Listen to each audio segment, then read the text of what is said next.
मुझे कामदेव की इस भस्म को ही नष्ट करना होगा।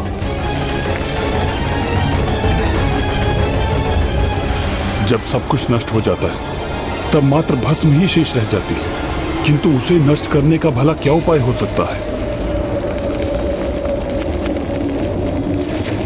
यदि मैं इसे नष्ट नहीं कर सकता तो इसे भिन्न भिन्न दिशाओं में बिखेर तो सकता हूं, जिससे यह आकार लेने हेतु एक स्थान पर एकत्र न रह सके।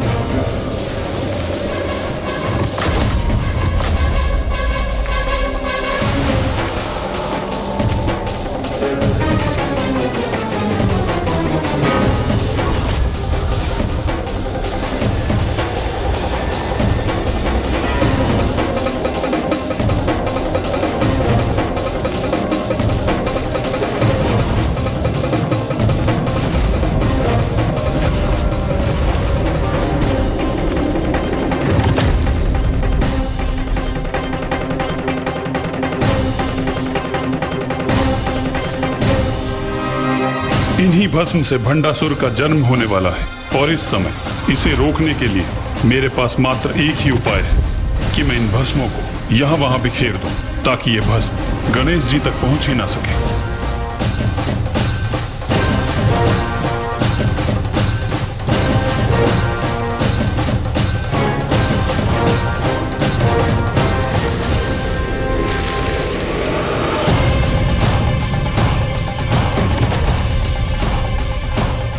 अब जो भस्म शेष है उसे भी इसी प्रकार बिखेरना होगा मुझे।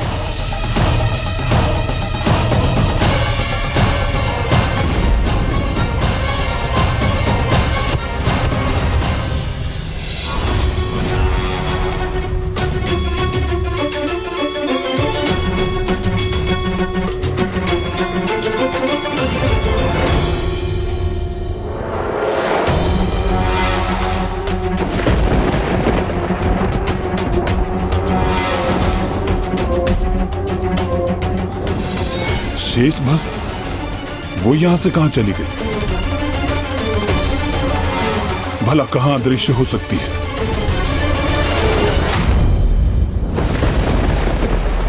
ओह, उस शिला के पीछे मुझसे स्वयं को छुपाने का प्रयास कर रही है, किंतु मैं इसे यहां नहीं रहने दूंगा।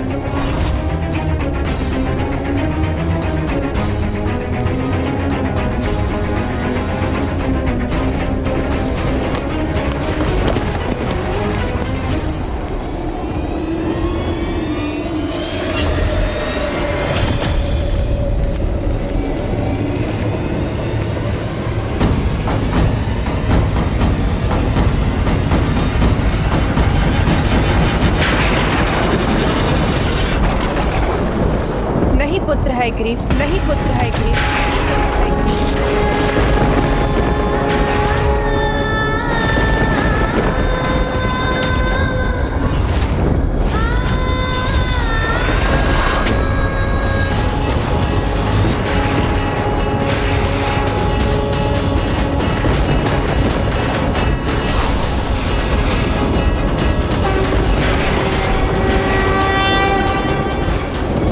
प्रकृति में यदि बुराई जन्म लेती है तो उसके साथ अच्छाई का जन्म भी अवश्य होता है।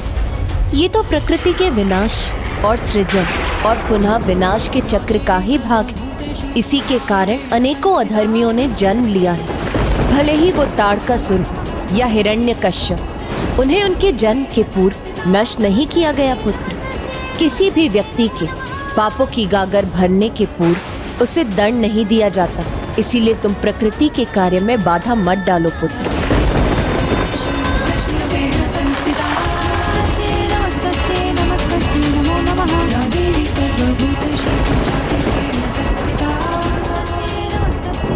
उचित है माता, मुझे क्षमा कीजिए माता। पुत्र, जो होना था वो हो चुका और नियति के अनुसार जो होना है वो भी अवश्य होकर ही रहेगा।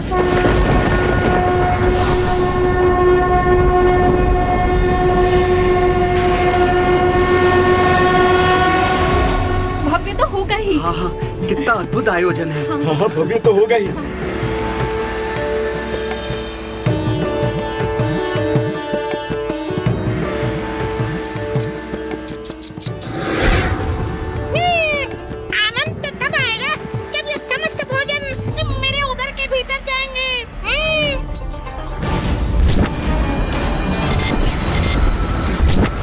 मन में तो अभी तक वही प्रश्न उमड़ रहे हैं कि उन विचित्र घटनाओं के पीछे क्या कारण था।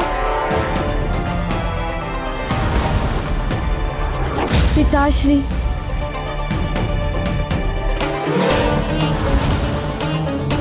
और माँ के अत्यंत विचित्र व्यवहार का क्या रहस्य है? कब आरंभ होगी अभिषेक की ये विधि, जिस विधि के संपन्न होने पर ही मैं अपने प्रश्नों के उत्तर प्राप्त कर सकूंगा।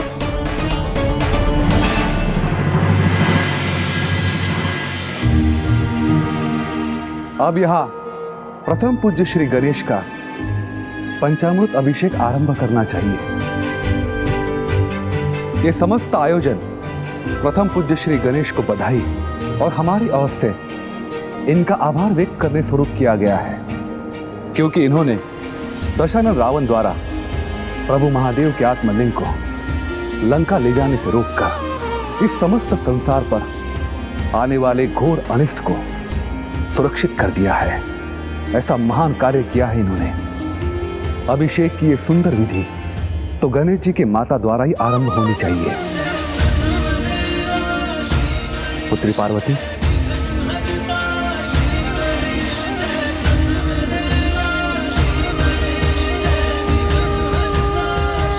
प्रभु, अब आप पंचामृत अभिषेक के लिए तैयार हो जाइए। ये समय उचित है। अब मैं माँ से अपने प्रश्नों का उत्तर भी जान सकता हूँ। माँ, मुझे आपसे कुछ कहना है।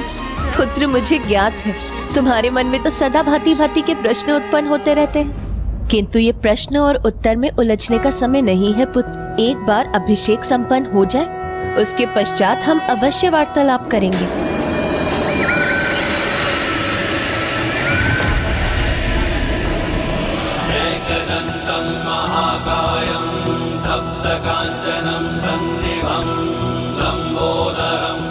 माँ ने तो मुझे मेरे प्रश्नों का उत्तर दिए बिना ही मुझे शांत कर दिया। स्वयं से कुछ पूछने ही नहीं दिया मुझे।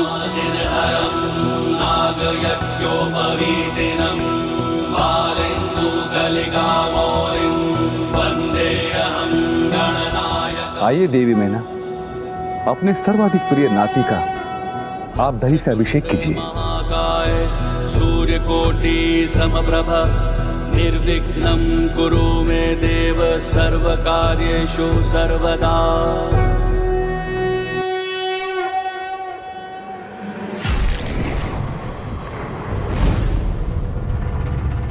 क्या हुआ पुत्र गणेश? किस विचार में हैं आप?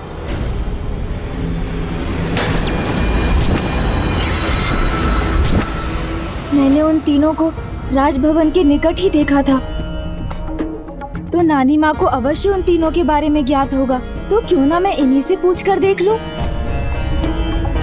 नानी जी, कल अकस्मात ही कुछ विचित्र घटना घटी, जिसके विषय में मैं आपसे ये पूछना चाहता था कि आप सदैव विचित्र प्रश्न करते हैं, किंतु इस समय आप इन संशय और प्रश्नों से ध्यान हटाइए और इस विशेष अभिषेक की विधि का आनंद लीजिए। मेरे प्रश्नों का उत्तर देना तो दूर, कोई उन्हें सुनना भी नहीं चाहता।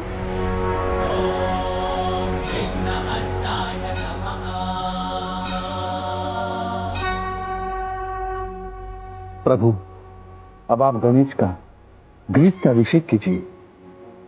नहीं महाराज जी मोहन, आप उसके नाना जी हैं, इसलिए मुझसे पूर्व तो आपके द्वारा ही उसका अभिषेक सर्वथा उचित है।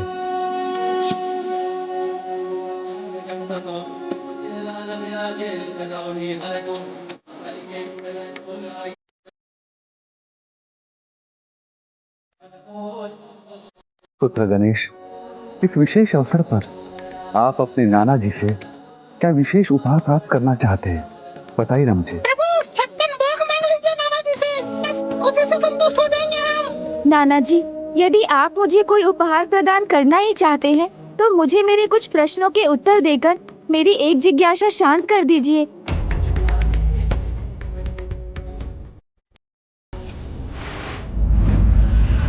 आप अपने समस्त प्रश्नों का उत्तर ढूंढने में स्वयं सक्षम है। आप केवल मुझे इतना बताइए कि मैं आपको उपहार स्वरूप क्या दे सकता हूँ। किंतु नाना जी, अभी तत्काल बताने की कोई आवश्यकता नहीं है। आप इस अभिषेक के उपरांत भी मुझे बता सकते हैं।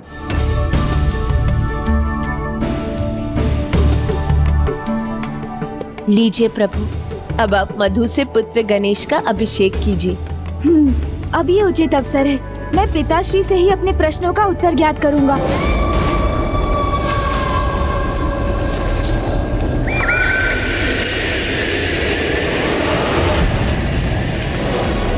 पिताश्री, मुझे आपसे कुछ। पुत्र, तुम्हारे नाना जी ने और तुम्हारी नानी माँ ने अपार स्नेह से तुम्हारे इस पंचामृत अभिषेक की व्यवस्था की है, इसलिए अन्य कुछ नहीं, मात्र अपने अभिषेक का आनंद लो।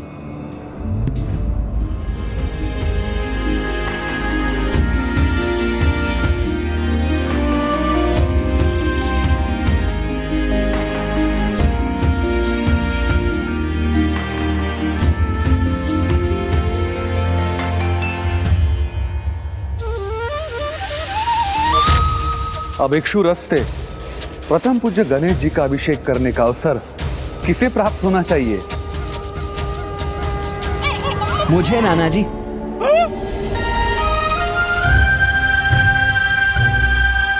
मैं करूंगा अनुज गणेश का अभिषेक। मुझे क्षमा कीजिएगा, मुझे आने में विलंब अवश्य हुआ है, किंतु मैं तो माँ की आज्ञा अनुसार अनुज गणेश के सर्वाधिक प्रिय वस्तु की व्यवस्था करने ही गया था।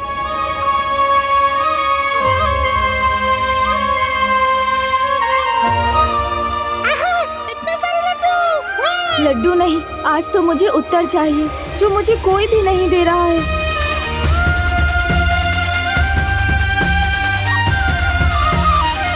मुझे पिताश्री ने अपने वचन से बांध दिया, अन्यथा मैं भैया से ही पूछ लेता।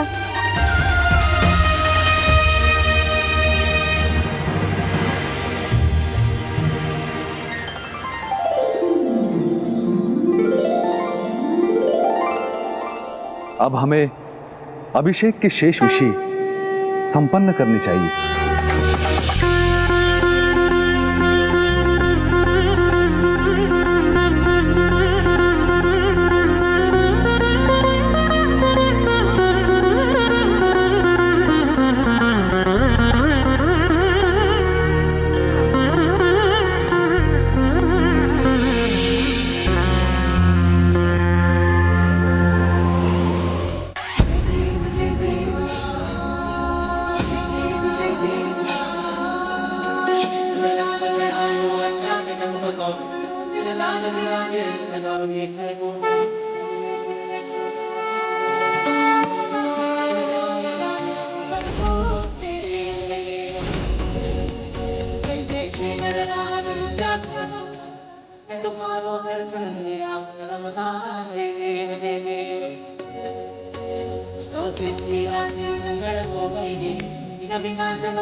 पूर्ण रूप से सज्जित हो गया हूँ और अब मैं पिताश्री से वार्तालाप कर लेता हूँ।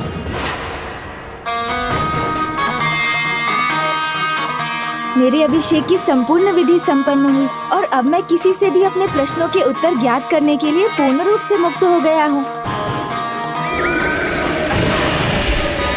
पिताश्री। पार्वती। हाँ प्रभु। अब मेरे ध्यान समाधि का समय हो गया है, मैं प्रस्थान करता हूँ।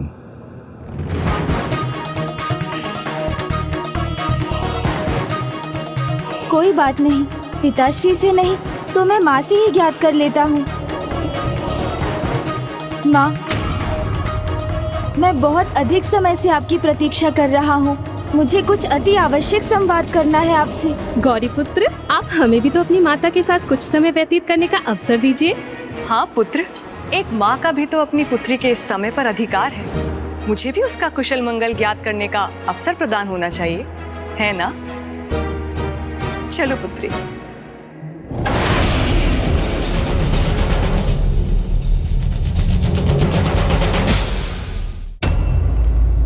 नाना जी अभी यहाँ अकेले हैं। उन्हें तो उन दृश्यों का रहस्य अवश्य ज्ञात होगा।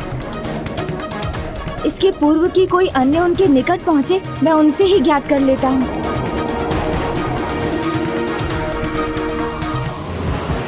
कहाँ चल दिया अनुज गणेश? अरे नाना जी के निकट भैया, और कहाँ? भूल गए अनुज गणेश? मैंने पूर्व में ही कह दिया था कि इस बार नाना जी और नानी जी का संपूर्ण स्नेह और समय केवल तुम पर ही केंद्रित नहीं रहेगा। नाना जी, वो कल रात्रि में हमारी वो वाली चर्चा अधूरी रह गई थी ना? मेरे विचार से हमें उसे अब संपन्न कर लेना चाहिए। आइए चलिए। भैया,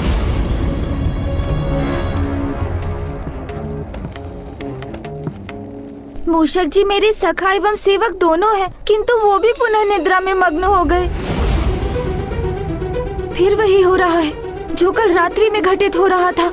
मुझे तो पूर्व में ही समझ जाना चाहिए था कि अभिषेक के उपरांत भी किसी के भी पास मेरे लिए तनिक भी समय नहीं होगा। माँ से वार्तालाप करने के लिए नानी जी हैं, पिताश्री एवं भैया से वार्तालाप करने के लिए नाना जी हैं, किंतु मेरे मन की बात समझने वाला कोई नहीं है। कोई मेरा मित्र भी तो नहीं है जिससे मैं अपने हृदय की बात कह सकता। कितना अच्छा होता जो मेरा भी कोई मित्र होता जिससे मैं अपने प्रश्न पूछ सकता। कितना एकाकी हूँ मैं। अब तो किसी आत्मीय मित्र की आवश्यकता का और भी आभास हो रहा है मुझे। कोई तो ऐसा मित्र होता मेरा जो मुझे समय देता, मेरी समस्या सुनकर उनका समाधान सुझाता। मित्र?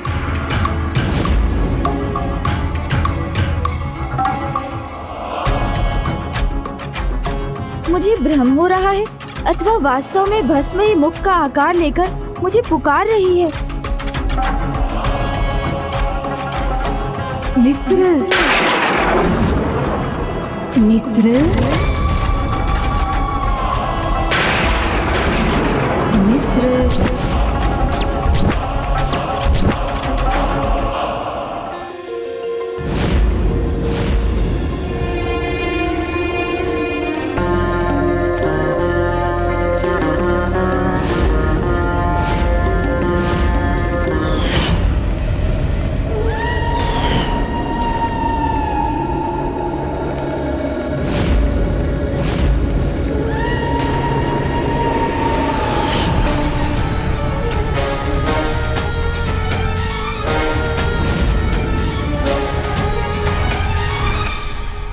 ये विचित्र भस्म अब किस दिशा में गतिशील है और क्यों?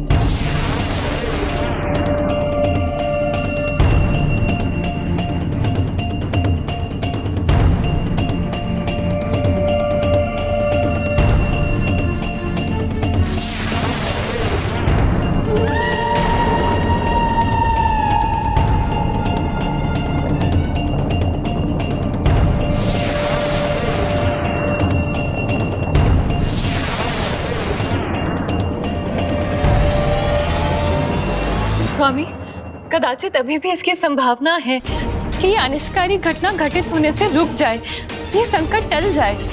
नहीं देवी, नियति ने जो निर्धारित किया है वो अपने उचित समय पर ही होगा। और अब गणेश से वो होने जा रहा है जिसके लिए वो स्वयं को कभी क्षमा नहीं कर पाएगा।